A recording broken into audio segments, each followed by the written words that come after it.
Me senté en una banca de madera frente al Hospital Universitario Vanderbilt, apretando mis manos tan fuerte que los nudillos se me pusieron blancos.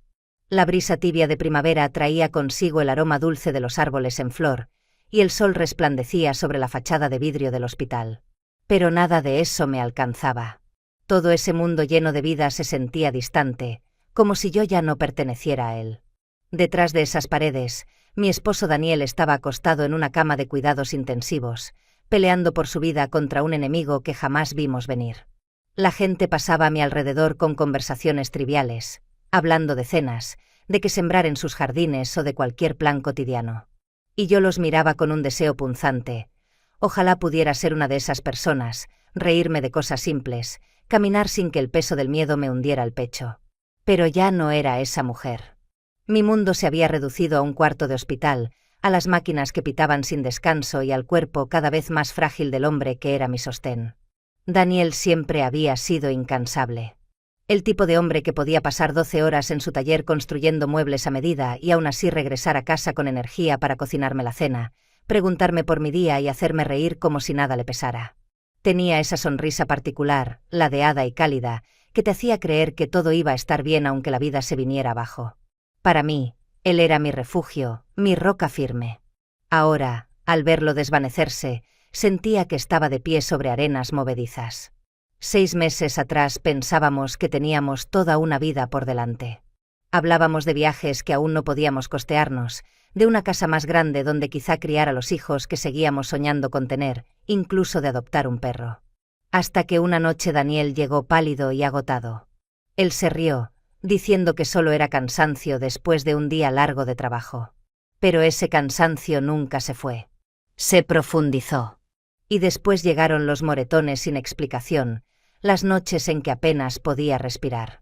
Recuerdo el momento en que el doctor pronunció esas palabras que sonaban ajenas, irreales: anemia aplásica. El propio cuerpo de Daniel estaba destruyendo su médula ósea, apagando la fábrica que produce la sangre. Sin un trasplante de células madre, dijeron, no había muchas esperanzas. Me esforcé por mantenerme fuerte frente a él, sosteniendo su mano y susurrando: vamos a salir adelante, amor, vamos a lograrlo. Pero cada noche me encerraba en el baño, hundía el rostro en una toalla y lloraba hasta que el cuerpo me temblaba. Lo más cruel era lo que él no sabía. Daniel no tenía familia cercana. Había crecido en hogares de acogida, sin conocer nunca a sus padres, sin saber si tenía hermanos o hermanas. Y sin parientes biológicos, la posibilidad de encontrar un donante compatible era mínima. Sí, nos inscribimos en el registro nacional, pero los médicos fueron sinceros. La espera podía tomar meses o incluso años, y Daniel no tenía ese tiempo. Hoy mismo, cuando su médico me llevó aparte, sus palabras me atravesaron el corazón. Emilia, nos estamos quedando sin opciones. Si no encontramos un donante pronto. No terminó la frase. No hacía falta. Yo entendí el final. Sentí que el mundo se quebraba bajo mis pies. Las lágrimas corrían libres por mis mejillas mientras me repetía una y otra vez lo irónico de todo. Yo, una enfermera que había pasado la vida cuidando de otros, no podía salvar al hombre que más amaba. Pensé en nuestra casa de madera a las afueras de Nashville, en la mecedora que él construyó para nuestro aniversario, en la nota enmarcada junto a la puerta de la cocina que aún dice: eres mi siempre. Todo eso parecía ya un recuerdo distante, como si la vida nos estuviera arrancando lo que habíamos construido con tanto amor. El simple pensamiento de perderlo era insoportable, pero en lo profundo de mi pecho una voz susurraba que debía prepararme. Y ese susurro, aunque lo odiaba, empezaba a envolverme en una oscuridad helada. En ese instante comprendí que mi historia estaba a punto de romperse, que lo que viniera después me marcaría para siempre. A veces me descubro pensando la primera vez que vi a Daniel, como si aquel instante hubiera sido escrito en mi memoria con tinta imborrable. Fue una noche cualquiera en el centro de Nashville, pero para mí terminó siendo el comienzo de todo. Yo acababa de terminar mi examen final de la escuela de enfermería. Estaba agotada, con la mente hecha un nudo, pero también con la sensación de libertad más grande que había tenido en años. Mis amigas me arrastraron a un pequeño café de ladrillos antiguos, con pisos de madera gastada y el aroma persistente de café recién molido que parecía impregnarlo todo. Recuerdo que la puerta se abrió y entró él, como si el destino lo hubiera empujado justo a ese lugar. Llevaba en las manos una bolsa de papel del almacén de ferretería local, los jeans cubiertos de polvo de trabajo y esa calma en la mirada que hacía que cualquiera lo observara 2 veces. Cuando nuestros ojos se encontraron, él sonrió tímidamente, una sonrisa que parecía pedir permiso para existir, y me preguntó con voz baja si el asiento frente a mí estaba ocupado. Le dije que no, y así, sin más, comenzó una conversación que se extendió por horas. Hablamos de todo y de nada. De cómo le apasionaba construir muebles con sus propias manos, de cómo yo soñaba con trabajar en pediatría, de que ambos detestábamos las aceitunas pero adorábamos el pay de durazno. Y cuando Daniel reía de verdad, sus ojos se arrugaban en las comisuras de una forma que me hizo sentir, de manera extraña y certera, que esa era la risa que quería escuchar por el resto de mi vida. Desde aquella noche, Daniel se convirtió en una constante en mi mundo. Nunca llegaba con grandes gestos, sino con pequeñas sorpresas que lo decían todo: un frasco de miel comprado en un mercado al borde de la carretera, un ramo de flores silvestres envuelto en simple papel de estraza, un libro nuevo porque había recordado que alguna vez mencioné que quería leerlo. Tenía el don de transformar lo cotidiano en algo mágico, como si la vida con él estuviera hecha de instantes simples pero cargados de sentido. 2 años después, estábamos bajo la sombra de un viejo roble, frente a nuestros amigos y familiares, prometiéndonos una vida juntos. Yo llevaba los aretes de perlas que habían pertenecido a mi madre, y Daniel lloró abiertamente al verme caminar hacia él. Nunca fue un hombre que escondiera sus emociones, al contrario, creía que el amor debía mostrarse sin reservas, sin miedo al juicio de nadie. Después de la boda, nos mudamos a una pequeña casa de madera a las afueras de la ciudad. Era un lugar modesto, con suelos que necesitaban lijarse y paredes que pedían pintura, pero para nosotros era un refugio. Daniel se empeñó en repararla con sus propias manos. Pasaba fines de semana enteros puliendo los pisos, construyendo estantes, dando forma a cada rincón como si moldeara nuestro futuro. Para nuestro primer aniversario, me sorprendió con una mecedora que él mismo había diseñado y fabricado. Esa mecedora sigue en nuestro porche hasta hoy. Ha sido testigo de innumerables atardeceres en los que nos sentamos juntos, viendo cómo las luciérnagas bailaban en la penumbra del verano de Tennessee. En aquellos momentos, la vida se sentía completa. No era perfecta, lo sabíamos, pero nos bastaba contenernos el uno al otro. Cuando miro hacia atrás, entiendo que todo lo que vivimos entonces, la timidez de aquella primera sonrisa, las pequeñas atenciones, la emoción sincera de nuestras promesas, fue construyendo un cimiento invisible. Ese cimiento es lo que ahora sostiene mis recuerdos en medio de la tormenta que estamos enfrentando. Y aunque el presente me duela hasta dejarme sin aire, en lo profundo de mi corazón conservo intacta la certeza de que ese amor fue, y sigue siendo, lo más verdadero de mi vida. Después de casarnos, como tantas parejas, pensamos que tener hijos sería un paso natural, casi inmediato. Estábamos llenos de ilusión, convencidos de que pronto escucharíamos risas infantiles llenando nuestra casa de madera en las afueras de Nashville. Cada mes esperaba con ansias una noticia que nunca llegaba. Al principio lo tomamos con paciencia, diciéndonos que todo pasaría en su momento, que no había por qué apresurarse. Pero los meses se convirtieron en años, y cada silencio del destino fue un golpe más duro que el anterior. Recuerdo las visitas al médico, los análisis interminables, las miradas cargadas de compasión cuando los resultados no eran los que esperábamos. La palabra infertilidad se convirtió en una sombra constante en nuestras vidas. Me sentía defectuosa, como si mi cuerpo me hubiera traicionado, como si estuviera fallándole al hombre que más amaba. Me encerraba en el baño con pruebas de embarazo negativas entre las manos, y me quedaba mirando esas rayas solitarias hasta que las lágrimas me nublaban la vista. La presión se volvió una obsesión silenciosa. Cada cena con amigos, cada reunión familiar, parecía recordarme lo que no podía dar. Ver a otras mujeres con vientres redondeados o cargando a sus bebés me hacía sentir un nudo en el estómago, una mezcla de envidia y vergüenza que me destrozaba por dentro.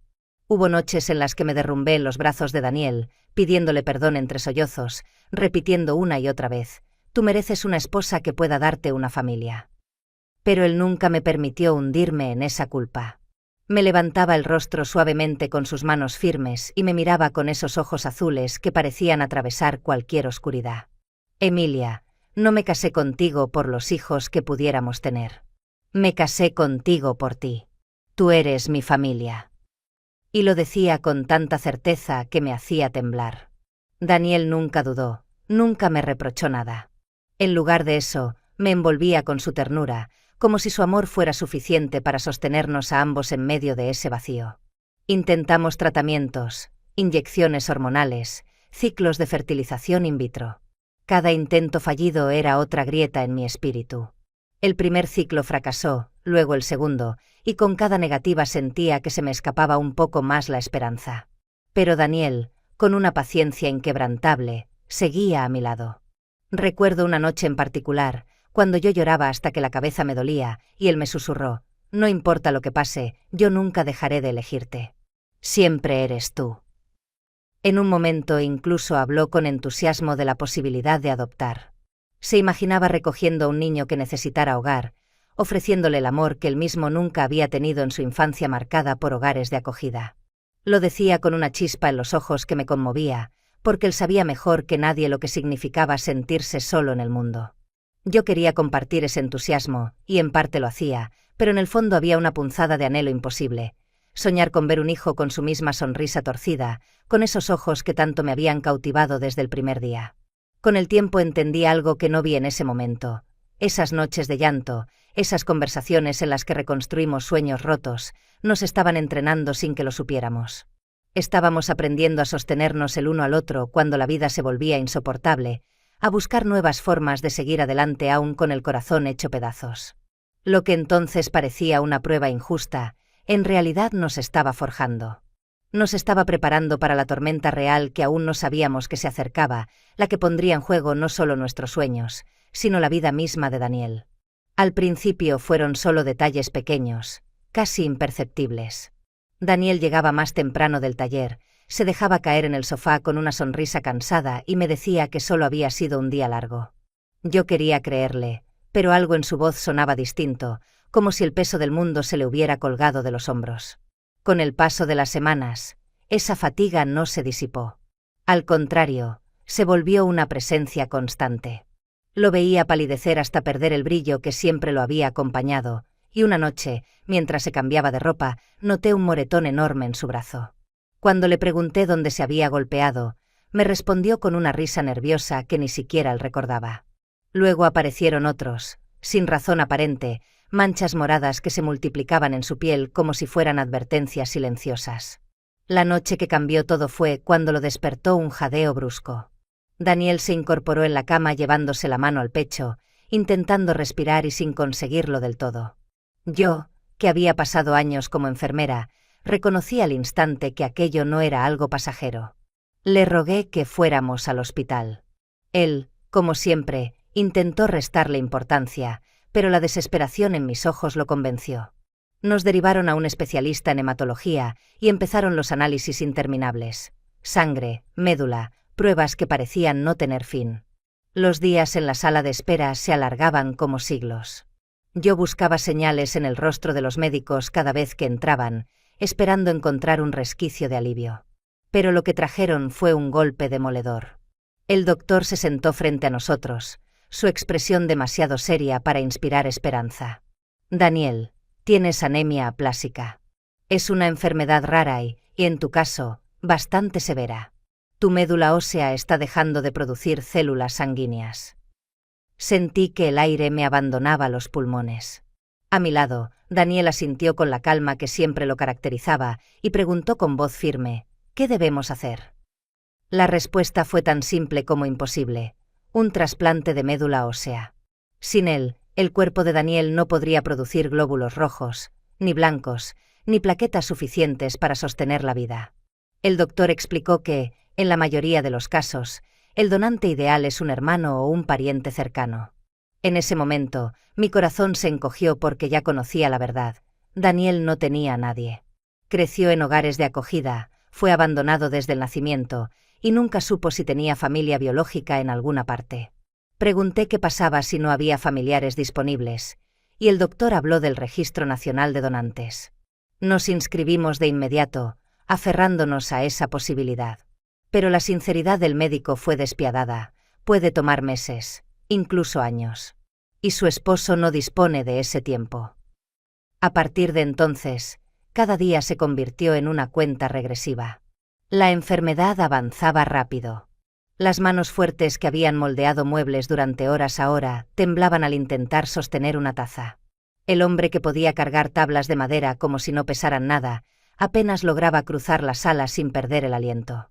Yo intentaba mantenerme entera a su lado, fingiendo sonrisas, contando chistes para distraerlo, asegurándole que íbamos a superarlo.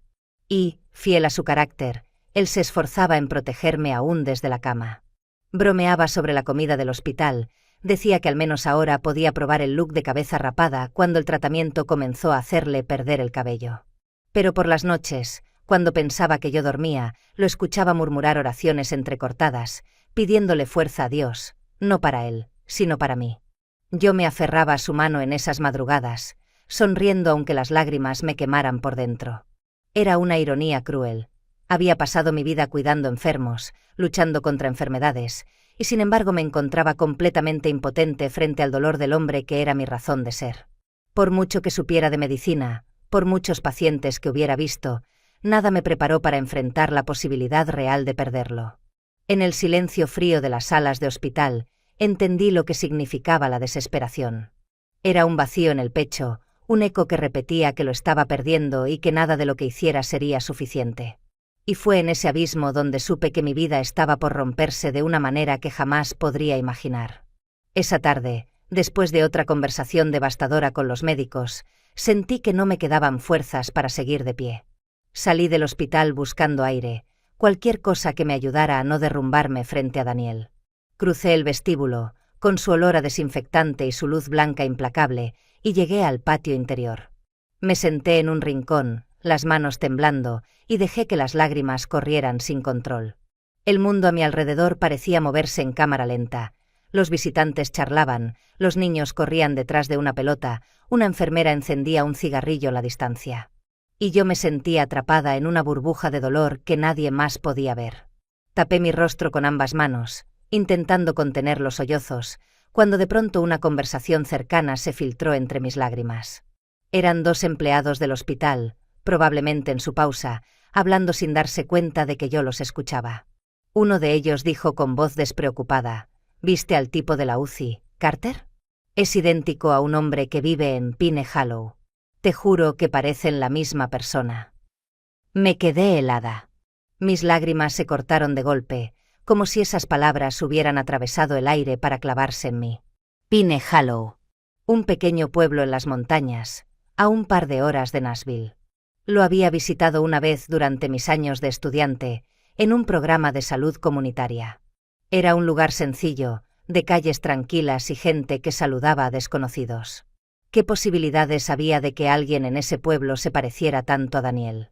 Mi corazón empezó a latir con fuerza, tan rápido que sentí que el pecho me iba a estallar. Podía ser solo una coincidencia, claro. La gente se parece todo el tiempo. Pero una voz interna, esa misma voz que en los últimos días me susurraba que me preparara para lo peor, ahora me gritaba otra cosa. ¿Y si no es coincidencia? ¿Y si Daniel tiene familia allí? ¿Alguien que podría ser la respuesta?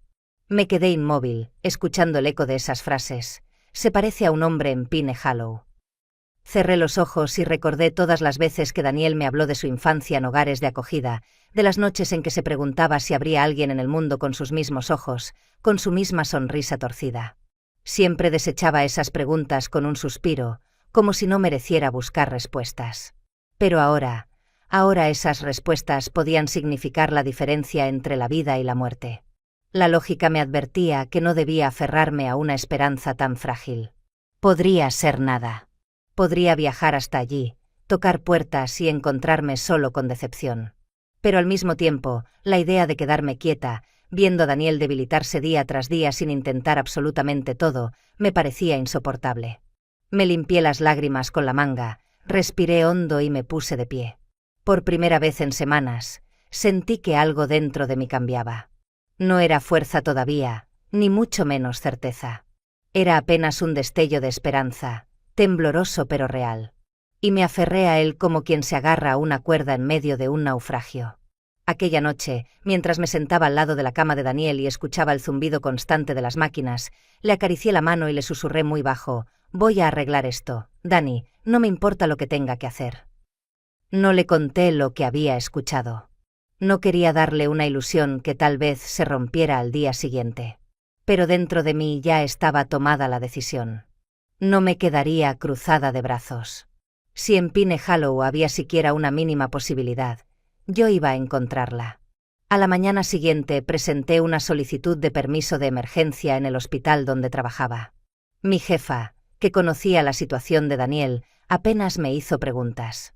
Me abrazó fuerte y me dijo con voz temblorosa que hiciera lo que tuviera que hacer. Firmó los papeles sin dudarlo, y yo salí de la oficina con el corazón golpeándome el pecho. De regreso a casa preparé una maleta pequeña. No sabía cuánto tiempo estaría fuera ni lo que encontraría, pero empaqué lo esencial: ropa cómoda, mi billetera, el celular y, sobre todo, una foto de Daniel sonriente en el porche de nuestra casa.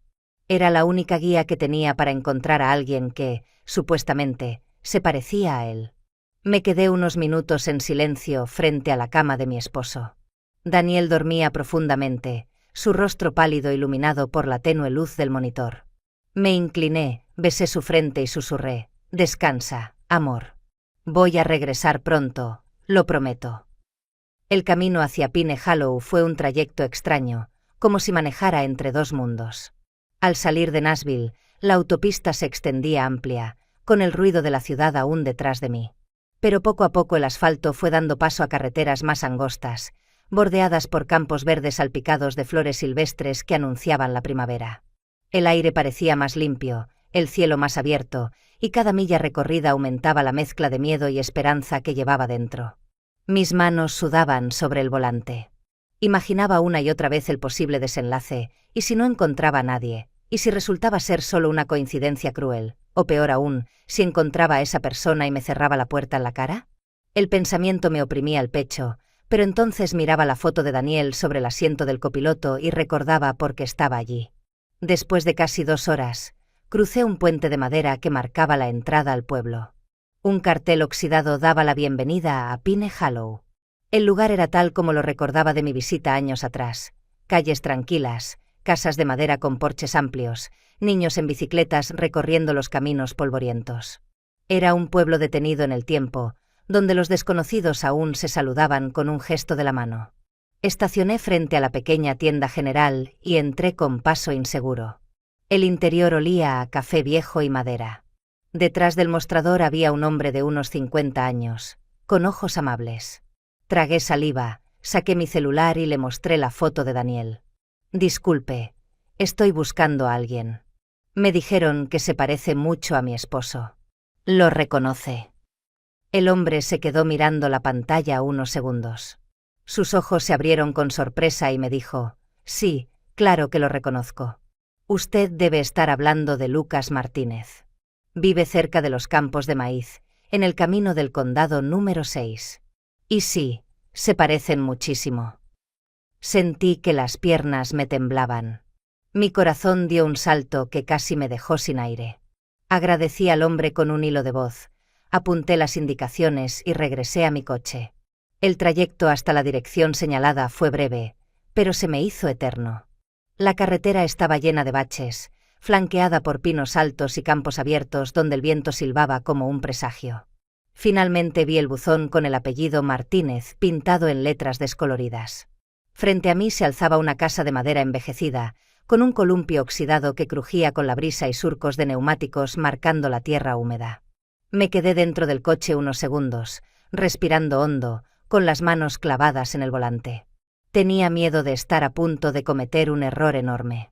Pero la imagen de Daniel, frágil y pálido en aquella cama de hospital, me dio valor. Abrí la puerta, subí los escalones que crujieron bajo mi peso y toqué suavemente, luego con más firmeza.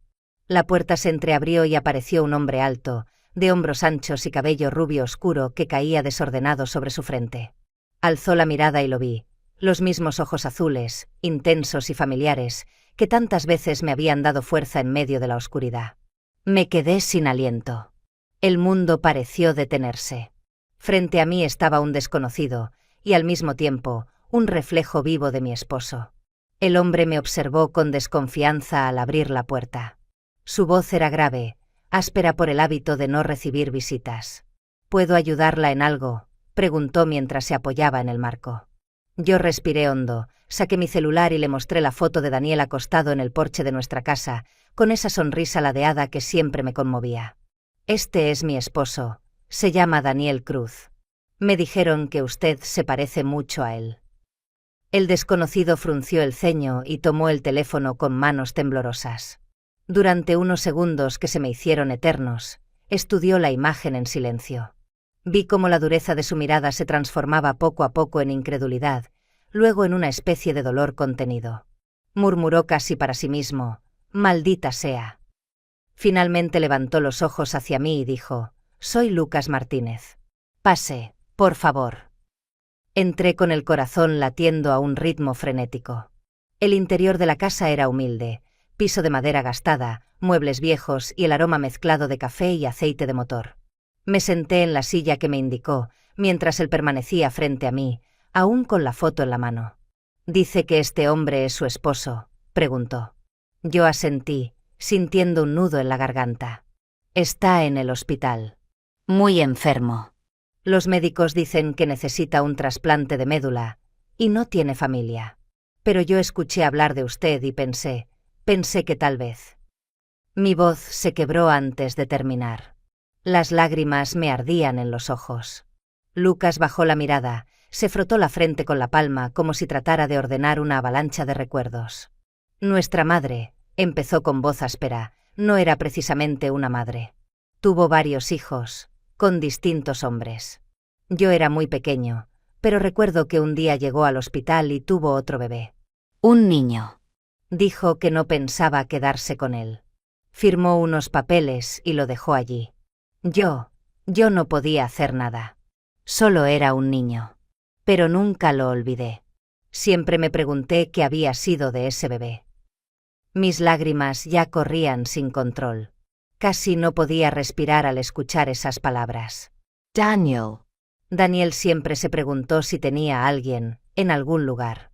Creció en hogares de acogida, convencido de que estaba solo en el mundo. Nunca dejó de imaginar si había alguien con sus mismos ojos. Lucas alzó la vista hacia mí, y por primera vez pude ver en sus ojos el mismo azul intenso de Daniel, ese color que parecía guardar el mar y el cielo al mismo tiempo. Su expresión se endureció con decisión. «Creo que ese niño podría ser tu esposo». Hizo una pausa y luego afirmó con una convicción que me estremeció: «Si existe la mínima posibilidad de que sea mi hermano, voy a ayudarlo». Me quedé mirándolo, incapaz de procesar lo rápido que había tomado su decisión. Yo había pensado que tendría que suplicar, explicarle durante horas, convencerlo de lo grave que era la situación. Pero no hubo dudas en su voz. Se levantó de golpe, buscó sus llaves sobre la mesa y me miró con firmeza. «¿Cuándo vamos? No necesito pensarlo más. Si puedo darle vida, lo haré. Porque si él es mi hermano, entonces ya me había estado esperando toda la vida». El aire se me escapó en un sollozo. Me cubrí la boca con la mano para contener el llanto, pero era inútil. Había llegado allí con nada más que un hilo de esperanza, y ahora ese hilo se había transformado en una cuerda firme a la que podía aferrarme. Daniel ya no estaba solo. Salimos juntos bajo la llovizna que empezaba a caer sobre Pine Hollow. Lucas cerró la puerta detrás de sí sin mirar atrás, como si toda su vida hubiera cambiado en ese instante. Y yo, mientras conducía de regreso hacia Nashville con su camioneta siguiéndome de cerca, sentí por primera vez en meses que el futuro podía contener algo distinto al vacío. La esperanza, esa que había creído perdida, ahora tenía un nombre y unos ojos idénticos a los de mi esposo. El viaje de regreso a Nashville se sintió distinto a cualquier otro. La lluvia caía en ráfagas contra el parabrisas, las luces de los autos se reflejaban como destellos inciertos en la carretera mojada. Conducía con las manos firmes en el volante, y en el espejo retrovisor podía ver la camioneta vieja de Lucas siguiéndome de cerca. Cada vez que giraba la vista hacia esa silueta, sentía un alivio extraño, como si un pedazo perdido de nuestra historia nos acompañara rumbo al futuro. Cuando llegamos al Hospital Vanderbilt, el aire olía a desinfectante y ansiedad. Guié a Lucas por los pasillos interminables hasta la habitación de Daniel. Abrí la puerta con el corazón en la garganta. Daniel estaba recostado contra las almohadas, pálido, con la piel casi transparente, pero sus ojos se iluminaron al verme entrar. Luego, al ver a Lucas detrás de mí, frunció el ceño, confundido. Durante un instante nadie habló. Era como si el tiempo se hubiera detenido. Daniel lo observaba con la boca entreabierta, incrédulo, como si estuviera mirando un reflejo imposible. Finalmente, Lucas dio un paso al frente y dijo con voz cargada de emoción: «Creo que soy tu hermano».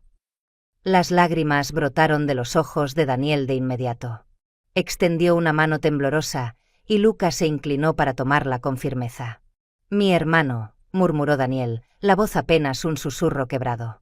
Yo me quedé inmóvil, con el pecho encogido, observando cómo dos desconocidos se reconocían en un vínculo que el tiempo y el abandono no habían logrado borrar. Los médicos no tardaron en realizar las pruebas. Cada segundo de espera era una eternidad. Me aferraba a la mano de Daniel en la sala mientras los resultados se procesaban. Lucas se mantenía cerca, serio pero decidido, como si en su interior ya supiera la respuesta. Cuando la hematóloga entró al cuarto, su rostro traía una leve sonrisa de alivio. Sentí que las piernas me flaqueaban incluso antes de escuchar sus palabras. «Es un match perfecto. Uno de los mejores que hemos visto en mucho tiempo». La emoción me inundó de golpe, y apenas pude contener el llanto. Miré a Lucas, con lágrimas en los ojos, y balbuceé: «¿Lo escuchaste? Puedes salvarlo». Él asintió con una determinación tranquila. «Entonces hagámoslo. ¿Cuándo empezamos?» Los preparativos fueron rápidos. El equipo médico quería proceder cuanto antes, porque la condición de Daniel empeoraba día tras día. La noche antes del procedimiento apenas dormí. Caminaba de un lado a otro en la sala de espera, con la mente inundada de preguntas y miedos. Lucas, en cambio, estaba sereno, bromeando con las enfermeras, intentando aliviar la tensión. En un momento se volvió hacia Daniel y con media sonrisa, dijo: «Nunca pensé que terminaría donándole médula a un hombre que conocí ayer, pero me alegra que seas tú». Daniel rió débilmente, aunque sus ojos brillaban con lágrimas. El día del trasplante llegó con un silencio reverente. Vi cómo se llevaban a Lucas para la extracción, y luego cómo preparaban a Daniel para recibir esas células que podrían devolverle la vida. Las horas se arrastraron como si el tiempo se hubiera vuelto cruel a propósito. Yo me quedé rezando en silencio, apretando entre mis dedos la nota enmarcada que aún decía: «Eres mi siempre». Finalmente, el procedimiento terminó. Los médicos salieron con expresiones de cansancio, pero también de satisfacción. «Fue un éxito», anunciaron. Sentí que el aire volvía a mis pulmones por primera vez en meses. Entré a la habitación de Daniel y lo vi más frágil que nunca, pero con un leve rubor en sus mejillas. Su piel ya no era de un blanco espectral. Me senté a su lado, tomé su mano y la sentí tibia, con vida. Lucas entró poco después, exhausto pero sonriente. Daniel, con las pocas fuerzas que le quedaban, extendió el brazo y le susurró: «Me diste una segunda oportunidad». Lucas lo miró fijamente y respondió con voz entrecortada: «Y tú me diste familia». No pude contener más las lágrimas. Lloré de alivio, de gratitud, de amor. Durante meses me había sentido atrapada en un túnel oscuro, caminando sin rumbo hacia la pérdida.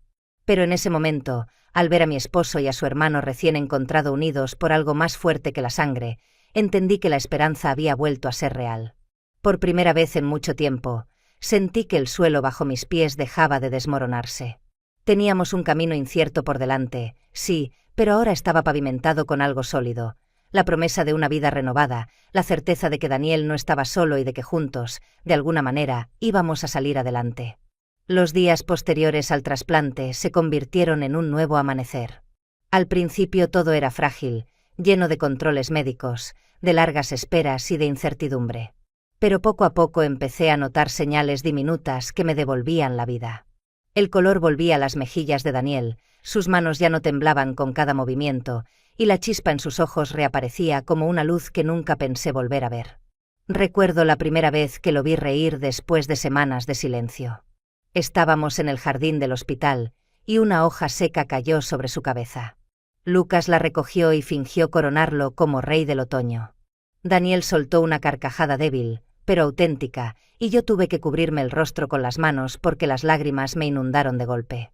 Era la risa de mi esposo, la que había creído perdida. Con el paso de los meses, Daniel fue recuperando fuerzas. Su cabello, que había caído durante el tratamiento, comenzó a crecer de nuevo, más suave, más claro. Cada mañana, cuando lo ayudaba a vestirse, él me sonreía con orgullo, como diciendo, «Estoy regresando». Y era cierto. Regresaba poco a poco a ser el hombre que conocí, aunque ahora con cicatrices invisibles que lo hacían aún más valioso. Cuando finalmente recibió el alta y regresamos a nuestra pequeña casa de madera en las afueras de Nashville, sentí que el mundo nos había sido devuelto. Lucas nos siguió en su camioneta vieja, como si aquel viaje de Pine Hollow hasta nuestra puerta hubiera sellado un nuevo pacto familiar. La casa se sintió distinta al cruzar el umbral. Ya no era solo nuestro refugio de dos, ahora era un hogar ampliado, lleno de voces, recuerdos y nuevas historias por escribir. Daniel, aún recuperándose, no tardó en volver a su taller. Iba despacio, con más pausas que antes, pero con la misma pasión de siempre. Lo escuchaba lijar madera y tararear suavemente, y el sonido me llenaba de una paz indescriptible. Una tarde me llamó al porche con una sonrisa que apenas podía contener. Allí estaba una mecedora nueva, impecablemente tallada, con detalles más finos que la primera que me regaló en nuestro aniversario. «Es para ti», dijo con sencillez. Me senté, la madera crujió suavemente bajo mi peso, y sentí que las lágrimas volvían a mis ojos. No lloraba de tristeza, sino de gratitud. Ese gesto era la prueba de que la vida, de alguna manera, nos estaba dando otra oportunidad. Lucas, por su parte, se integró a nuestra vida con naturalidad. Venía a cenar con frecuencia, y poco a poco las comidas en la mesa se transformaron en rituales de risas, anécdotas y memorias compartidas. Escuchar a Daniel y a Lucas hablar del pasado, uno desde los recuerdos de hogares de acogida, el otro desde retazos de una infancia difícil, me conmovía profundamente. Era como ver cómo dos piezas sueltas, después de años vagando, finalmente encajaban. Incluso los vecinos de Pine Hollow, al enterarse de la historia, comenzaron a enviarnos cartas y mensajes de apoyo. Llegaban sobres con palabras sencillas: «La familia lo es todo. Abrácense fuerte». A veces venían acompañados de cacerolas, de pasteles caseros, de flores silvestres recogidas de los campos. Yo, que había pasado meses hundida en la desesperanza, me descubrí rodeada de una bondad que no esperaba. Era como si el mundo entero nos recordara que nunca estamos tan solos como creemos. Los meses se transformaron en estaciones. Daniel recuperó su energía, volvió a levantar tablas de madera, volvió a reír con esa libertad que tanto amaba en él. Una tarde de otoño, salimos a caminar por un sendero cerca de Pine Hollow. Las hojas caían doradas a nuestro alrededor, Lucas caminaba delante cargando en sus hombros a la hija de un amigo, y el aire frío olía a promesa. Daniel apretó mi mano suavemente y dijo: «Sabes, siempre pensé que ser huérfano significaba estar condenado a estar solo. Pero estaba equivocado. Tengo a ti, y ahora lo tengo a él también». Lo miré con el corazón en un puño y le respondí en un susurro: «La familia no siempre es de sangre, pero a veces, cuando lo es, se convierte en un regalo aún más hermoso». Esa noche nos reunimos detrás de la casa de Lucas, alrededor de una fogata pequeña. El crepitar de la leña iluminaba los rostros en tonos dorados, y el cielo estrellado se extendía como un manto silencioso. Me recosté en el hombro de Daniel, escuchando a Lucas contar historias de su infancia, y sentí una certeza profunda. Habíamos atravesado el dolor, habíamos tocado el borde de la pérdida, pero también habíamos encontrado algo más grande que todo eso. Nuestra historia había comenzado en la desesperación, pero no terminó allí. Terminó en familia, en segundas oportunidades, en un hermano hallado contra todo pronóstico y en una vida renovada. Cerré los ojos, con la mano cálida de Daniel entrelazada en la mía, y pensé: esto es lo que significa sanar.